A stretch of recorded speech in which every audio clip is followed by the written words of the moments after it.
कहते हैं किसी भी मुल्क की सबसे बड़ी ताकत उसकी सेना नहीं, उसकी अर्थव्यवस्था नहीं, बल्कि उसकी सोच होती है। लेकिन जब सोच नफरत की हो, जब सत्ता लोकतंत्र नहीं बल्कि बंदूक तय करे, जब पड़ोसी की तरक्की देखकर जलन पैदा हो, तब इतिहास बनता नहीं, बर्बाद होता है। आज की कहानी किसी आम देश की कहानी नहीं, बल्कि उस मुल्क की कहानी है जिसने अपनी आधी से ज्यादा उम्र भारत से दुश्मनी निभाने में गुजार दी, जिसने स्कूलों से ज्यादा आतंकियों के ठिकानों को तरजीह दी, जहां लोकतंत्र को संवारने से ज्यादा तख्ता पलट हुए, जहां प्रधानमंत्री बदलते रहे लेकिन असली सत्ता हमेशा वर्दी के हाथ रही, जिसने दुनिया से अरबों डॉलर की मदद ली लेकिन अपने लोगों को महंगाई, बेरोजगारी और कट्टरता के हवाले कर दिया। ये कहानी है पाकिस्तान की, एक ऐसा मुल्क जिसके अपने फैसलों ने अपने मुल्क को ऐसी अंधी खाई में झोंक दिया जिससे बाहर निकलने का शायद ही कोई रास्ता बचता है। सवाल यह है कि आखिर एक ऐसा देश जिसके पास प्रतिभा थी, संसाधन थे और अवसर भी, वो बार बार आखिर संकट में क्यों घिरता गया? क्या इसकी वजह सिर्फ बाहरी परिस्थितियां थीं या फिर दशकों तक लिए गए राजनीतिक और रणनीतिक फैसले? नमस्कार, मैं हूं आपके साथ अक्षय ठाकुर और आप देख रहे हैं काश से कहानी। आज की कहानी में हम तथ्यों, इतिहास और दस्तावेजों के आधार पर समझेंगे कि कैसे पाकिस्तान की सत्ता, सेना, आतंकवाद, आर्थिक संकट और भारत के साथ उसके रिश्तों ने पूरे दक्षिण एशिया की राजनीति को प्रभावित किया। ये कहानी केवल एक पड़ोसी देश की नहीं, बल्कि ऐसे मुल्क की है जो पूरी दुनिया के लिए किसी नासूर से कम नहीं।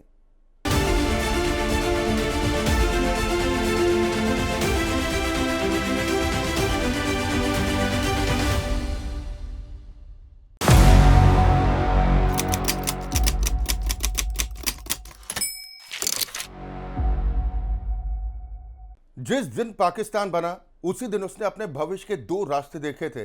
पहला, अपने लोगों की तरक्की का, और दूसरा, भारत से दुश्मनी का। लेकिन अफसोस, पाकिस्तान ने दूसरा रास्ता चुना। जिस देश को स्कूल बनाने थे, उसने आतंकियों के ठिकाने बनाए।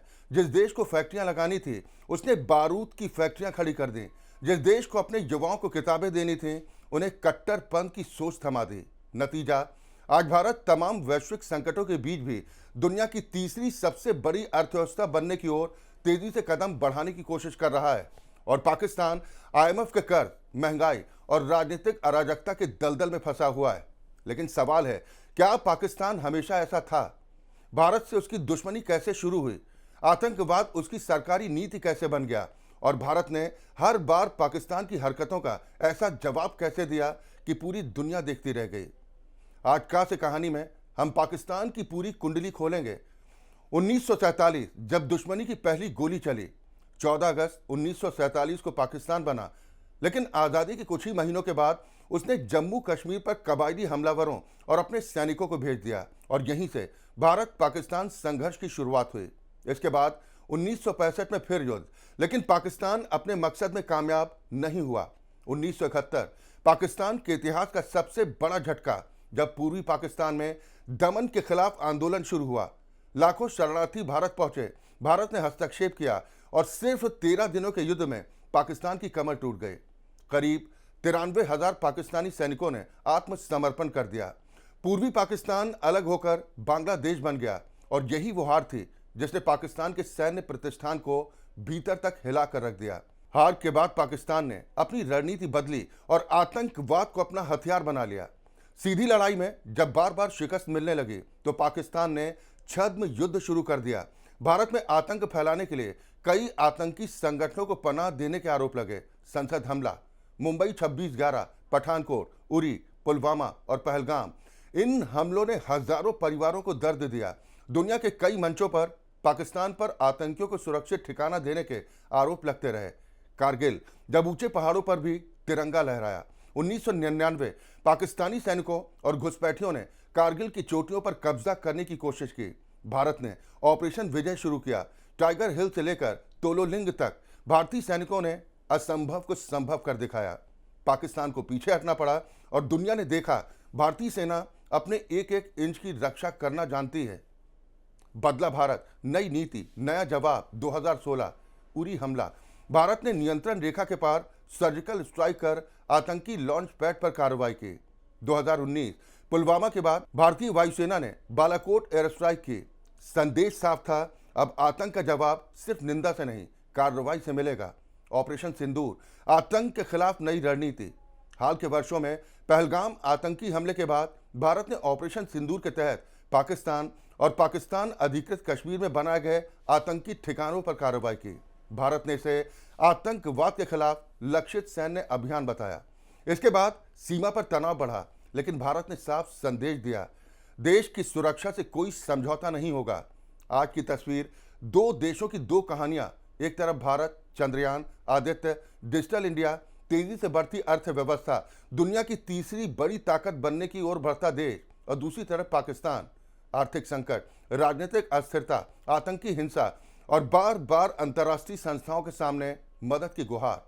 पाकिस्तान अपने गुनाहों की सजा भुगत रहा है।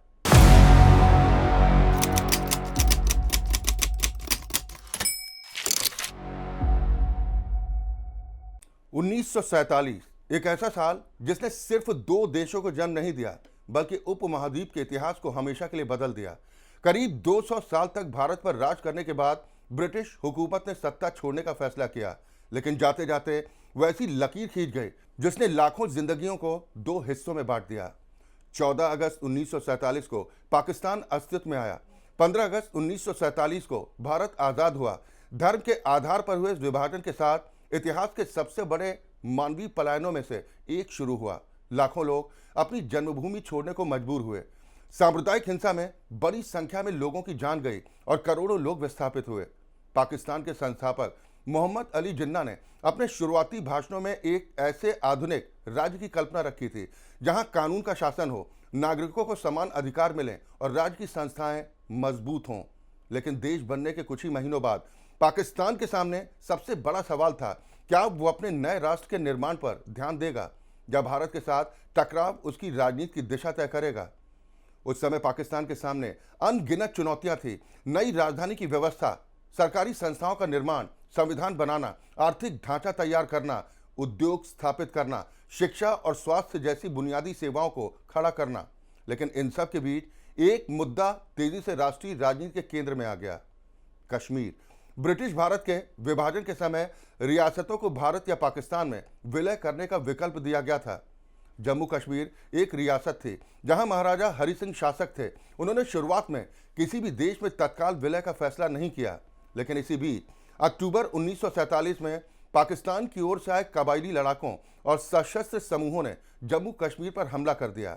इस हमले के बाद महाराजा हरि सिंह ने भारत से सैन्य सहायता मांगी और भारत में विलय के दस्तावेज, इंस्ट्रूमेंट ऑफ एक्सेशन, इस पर हस्ताक्षर किए, जिसके बाद भारतीय सेना कश्मीर पहुंचती है और पहला भारत पाक युद्ध शुरू हुआ। और यहीं से दोनों देशों के रिश्तों में अविश्वास की वो दरार पैदा हुई जो समय के साथ और गहरी होती चली गई।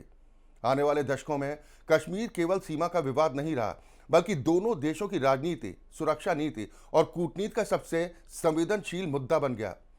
भारत ने लोकतांत्रिक संस्थाओं, संविधान, चुनाव और विकास के रास्ते पर आगे बढ़ने का प्रयास किया। वहीं पाकिस्तान के भीतर राजनीतिक अस्थिरता, संस्थागत संघर्ष और सुरक्षा से जुड़े प्रश्न लगातार गहराते गए। विश्लेषकों का मानना है कि पाकिस्तान के शुरुआती वर्षों में राष्ट्रीय पहचान और सुरक्षा से जुड़े मुद्दों ने शासन की प्राथमिकताओं पर गहरा असर डाला और इसी दौर में भारत पाक संबंध प्रतिस्पर्धा और अविश्वास की दिशा में बढ़े, जिसका प्रभाव आज तक दिखाई देता है। एक नए देश के सामने सबसे बड़ी चुनौती होती है अपने नागरिकों का भविष्य संवारना, लेकिन पाकिस्तान में हालात तेजी से बदल रहे थे। राजनीतिक नेतृत्व कमजोर पड़ रहा था, संस्थाएं अस्थिर थीं और इसी खाली जगह में एक ऐसी ताकत उभर रही थी जो आने वाले दशकों तक पाकिस्तान की राजनीति की दिशा तय करने वाली थी। पाकिस्तानी सेना अगले चैप्टर में कहानी उस मोड़ पर पहुंचेगी जहां लोकतंत्र और वर्दी आमने सामने खड़े दिखाई देंगे।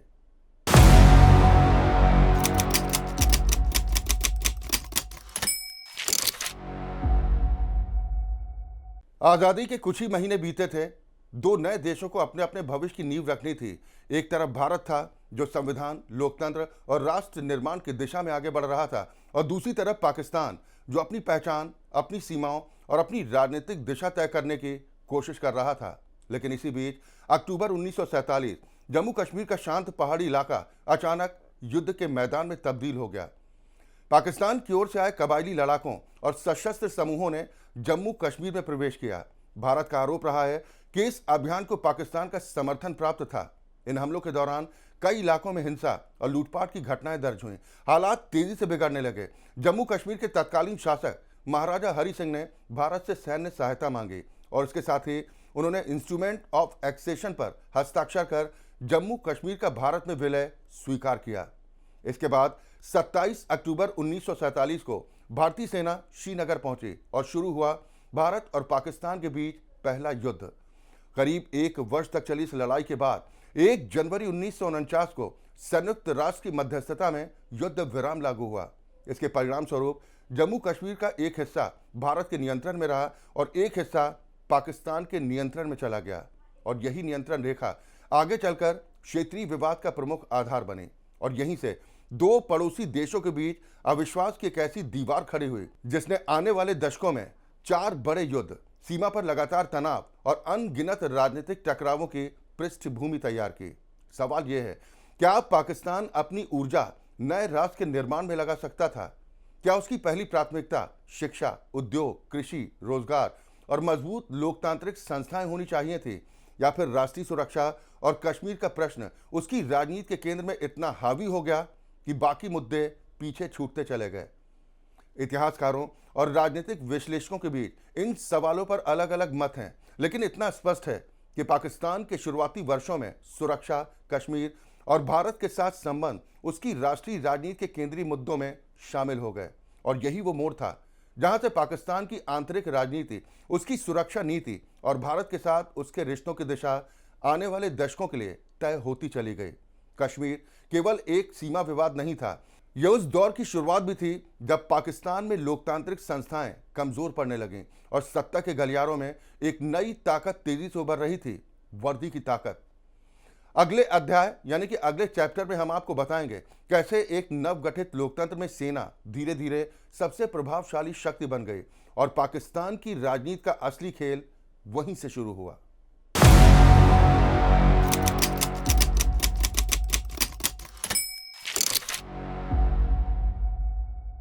दोस्तों, किसी भी नए देश की असली परीक्षा आजादी मिलने के बाद शुरू होती है। मजबूत संस्थाएं, स्थिर नेतृत्व, स्पष्ट संविधान और जनता का भरोसा, यही किसी लोकतंत्र की सबसे बड़ी पूंजी होती है। लेकिन पाकिस्तान की शुरुआत लगातार राजनीतिक झटकों से हुई। 11 सितंबर 1948 पाकिस्तान के संस्थापक मोहम्मद अली जिन्ना का निधन हो गया। आज़ादी के महज 13 महीने बाद नया देश अपने सबसे बड़े राजनीतिक नेतृत्व से वंचित हो चुका था। घाव अभी भरे नहीं थे कि 16 अक्टूबर 1951 को पाकिस्तान के पहले प्रधानमंत्री लियाकत अली खान की रावलपिंडी में एक जनसभा के दौरान गोली मारकर हत्या कर दी गई। देश एक गहरे नेतृत्व संकट में फंस गया। नई राजनीतिक व्यवस्था अभी पूरी तरह स्थापित भी नहीं हुई थी। राजनीतिक दल संगठित नहीं थे। नौकरशाही और सत्ता के बीच खींचतान बढ़ रही थी और सबसे बड़ी बात, पाकिस्तान अपना स्थायी संविधान भी समय पर नहीं बना सका। जहां भारत ने 1950 में अपना संविधान लागू कर लोकतांत्रिक संस्थाओं को मजबूती देना शुरू कर दिया, वहीं पाकिस्तान का पहला संविधान 1956 में लागू हुआ, यानी आज़ादी के लगभग 9 साल बाद। इन वर्षों में राजनीतिक अस्थिरता लगातार बढ़ती रही, सरकारें बदली, गठबंधन टूटे, सत्ता संघर्ष तेज होता गया और इसी राजनीतिक शून्य में एक संस्था लगातार मजबूत होती चली गई और वो थी पाकिस्तानी सेना। शुरुआत में सेना की भूमिका सीमाओं की रक्षा तक सीमित थी, लेकिन धीरे धीरे उसका प्रभाव राष्ट्रीय सुरक्षा से आगे बढ़कर नीतियों, विदेश संबंधों और सत्ता के फैसलों तक पहुंचने लगा। विश्लेषकों का मानना है कि शुरुआती वर्षों की राजनीतिक अस्थिरता ने सेना और नौकरशाही को असाधारण प्रभाव हासिल करने का अवसर दिया। आने वाले दशकों में यही प्रभाव पाकिस्तान की राजनीति की एक स्थायी विशेषता बन गया। दुनिया के अधिकांश लोकतांत्रिक देशों में सेना संविधान के प्रति जवाबदेह होती है और चुनी हुई सरकार के आदेशों का पालन करती है, लेकिन पाकिस्तान का राजनीतिक सफर अलग दिशा में बढ़ रहा था। यहां पर धीरे धीरे सत्ता के गलियारों में यह धारणा मजबूत होने लगी कि सरकारें आती जाती हैं, लेकिन व्यवस्था को चलाने की असली ताकत कोई और है। और फिर सिर्फ 2 साल बाद 1958 में वो हुआ जिसने पाकिस्तान के लोकतांत्रिक इतिहास की दिशा ही बदल दी। देश ने देखा अपना पहला सैन्य तख्ता पलट और यहीं से शुरू हुई वर्दी की राजनीति, एक ऐसी राजनीति जिसने आने वाले दशकों तक पाकिस्तान की सत्ता, संविधान और लोकतंत्र तीनों पर गहरी छाप छोड़ी।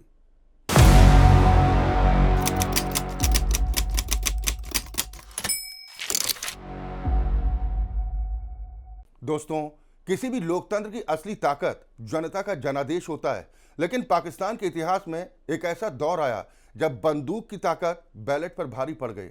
1956 में पाकिस्तान को अपना पहला संविधान मिला। उम्मीद थी कि अब देश में लोकतांत्रिक व्यवस्था मजबूत होगी, लेकिन ये उम्मीद ज्यादा समय तक टिक नहीं सकी। राजनीतिक अस्थिरता, सरकारों के बीच टकराव और सत्ता संघर्ष ने माहौल को और जटिल बना दिया। और फिर आया 7 अक्टूबर 1958। राष्ट्रपति सिकंदर मिर्जा ने संविधान को रद्द किया, केंद्रीय और प्रांतीय सरकारों को भंग कर दिया और पूरे देश में मार्शल लॉ लागू कर दिया गया। सेना प्रमुख जनरल मोहम्मद अयूब खान को मुख्य मार्शल लॉ प्रशासक बनाया गया। लेकिन सिर्फ 20 दिन बाद 27 अक्टूबर 1958 को जनरल अयूब खान ने ही सिकंदर मिर्जा को सत्ता से हटाकर देश की कमान अपने हाथों में ले ली। और यहीं से पाकिस्तान में सेना के प्रत्यक्ष राजनीतिक शासन का दौर शुरू होता है। संविधान निलंबित, लोकतांत्रिक प्रक्रिया बाधित और सत्ता सीधे वर्दी के हाथों में। यह केवल सरकार बदलने की घटना नहीं थी, यह पाकिस्तान की राजनीतिक संस्कृति में एक निर्णायक मोड़ भी था। अब यह संदेश जा चुका था कि यदि राजनीतिक व्यवस्था कमजोर होगी तो अंतिम फैसला बैलेट बॉक्स नहीं बल्कि बैरक से आएगा। इसके बाद यह सिलसिला कई दशकों तक अलग अलग रूपों में दोहराता गया। 1969 में जनरल याहवा खान ने सत्ता संभाली। उनके शासनकाल में 1971 का भारत पाक युद्ध हुआ और पूर्वी पाकिस्तान अलग होकर बांग्लादेश बना। यह पाकिस्तान के इतिहास की सबसे बड़ी सैन्य और राजनीतिक पराजयों में गिना जाता है। 1977 में जनरल जियाउल हक ने प्रधानमंत्री जुल्फिकार अली भुट्टो की सरकार का तख्ता पलटकर सत्ता अपने हाथों में ले ली। उनके शासन में लंबे समय तक मार्शल लॉ रहा और पाकिस्तान की राजनीति तथा समाज पर इस्लामीकरण की नीतियों का गहरा प्रभाव पड़ा। और फिर 12 अक्टूबर 1999 जनरल परवेज मुशर्रफ ने प्रधानमंत्री नवाज शरीफ की निर्वाचित सरकार को हटाकर सत्ता संभाल ली। यानी चेहरे बदलते रहे, नाम बदलते रहे, लेकिन एक बात बार बार सामने आती रही, पाकिस्तान की राजनीति में सेना का प्रभाव असाधारण बना रहा। राजनीतिक विश्लेषकों का मानना है कि पाकिस्तान में रक्षा, विदेश नीति और राष्ट्रीय सुरक्षा जैसे कई महत्वपूर्ण क्षेत्रों में सेना की भूमिका लंबे समय तक बेहद प्रभावशाली रही। और यही कारण है कि वहां सरकारों और सैन्य प्रतिष्ठान के बीच शक्ति संतुलन का प्रश्न बार बार उठता रहा। दुनिया में सेना का काम सीमाओं की रक्षा करना होता है, लेकिन जब सेना सियासत की दिशा तय करने लगे तो लोकतंत्र कमजोर पड़ने लगता है। और पाकिस्तान की कहानी यहीं पर नहीं रुकती। सत्ता पर वर्दी का असर बढ़ रहा था तो दूसरी तरफ भारत के खिलाफ टकराव की नीति भी और आक्रामक होती जा रही थी। अगले चैप्टर में आपको बताएंगे कैसे युद्ध, खुफिया रणनीति और आतंकवाद के आरोपों ने पाकिस्तान की वैश्विक छवि और दक्षिण एशिया की राजनीति को गहराई से प्रभावित किया।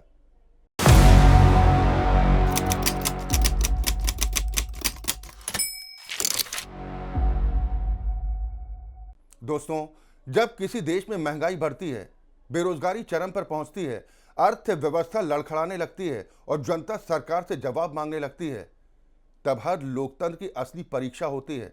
पाकिस्तान के राजनीतिक इतिहास को देखने वाले कई विशेषज्ञों का मानना है कि वहां अलग अलग दौर में सत्ता में रही सरकारों और सैन्य नेतृत्व ने राष्ट्रीय सुरक्षा और भारत के साथ तनाव जैसे मुद्दों को घरेलू राजनीति में प्रमुख स्थान दिया। हालांकि हर सरकार और हर दौर की परिस्थितियां एक जैसी नहीं रहीं। 1947 के बाद कश्मीर का मुद्दा पाकिस्तान की राष्ट्रीय और विदेश नीति का एक केंद्रीय विषय बन गया। हर चुनाव, हर राजनीतिक बयान, हर कूटनीतिक बहस और कई बार टीवी स्टूडियो तक कश्मीर और भारत पाक संबंध चर्चा के केंद्र में रहे। पाकिस्तान का आधिकारिक रुख हमेशा ये रहा कि कश्मीर एक अंतर्राष्ट्रीय विवाद है, जबकि भारत इसे अपना अभिन्न अंग मानता है।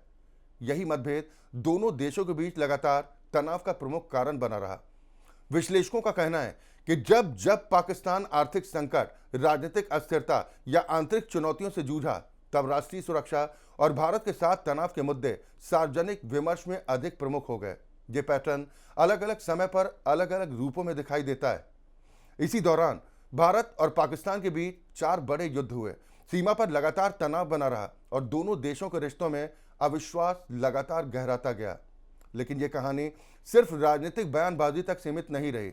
1980 के दशक से अफगान युद्ध, कट्टरपंथी संगठनों का उभार और दक्षिण एशिया में बढ़ती आतंकी गतिविधियों ने पूरे क्षेत्र की सुरक्षा को नई चुनौती दी। भारत लंबे समय से आरोप लगाता रहा है कि पाकिस्तान की धरती से संचालित कुछ आतंकी संगठनों को समर्थन या सुरक्षित ठिकाने मिले।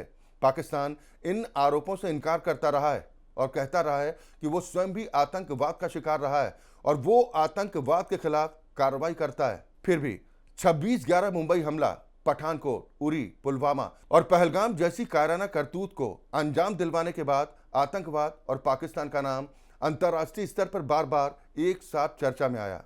यही वजह थी कि दुनिया की नजरें केवल भारत पाक तनाव पर नहीं बल्कि इस सवाल पर भी टिक गईं कि दक्षिण एशिया में आतंकवाद का नेटवर्क आखिर कितना गहरा है। लेकिन भारत विरोध सिर्फ भाषणों का विषय नहीं रहा और ना ही ये केवल सीमा विवाद तक सीमित था। अगले चैप्टर में हम बात करेंगे उस दौर की जब आतंकवाद दक्षिण एशिया की सबसे बड़ी सुरक्षा चुनौती बनकर उभरा और पाकिस्तान का नाम वैश्विक बहस के केंद्र में आ गया। यहीं से शुरू होता है इस कहानी का सबसे संवेदनशील और निर्णायक अध्याय।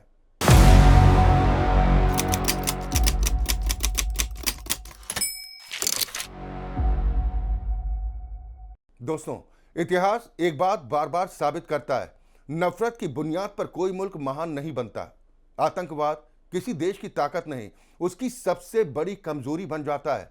भारत ने हमेशा शांति की बात की, लेकिन जब जब उसकी संप्रभुता को चुनौती मिली तब तब उसने दुनिया को दिखा दिया कि नया भारत पहले चेतावनी देता है और फिर जवाब देता है और अगर जरूरत पड़े तो दुश्मन की साजिश को उसी की जमीन पर जाकर खत्म करने की क्षमता भी रखता है।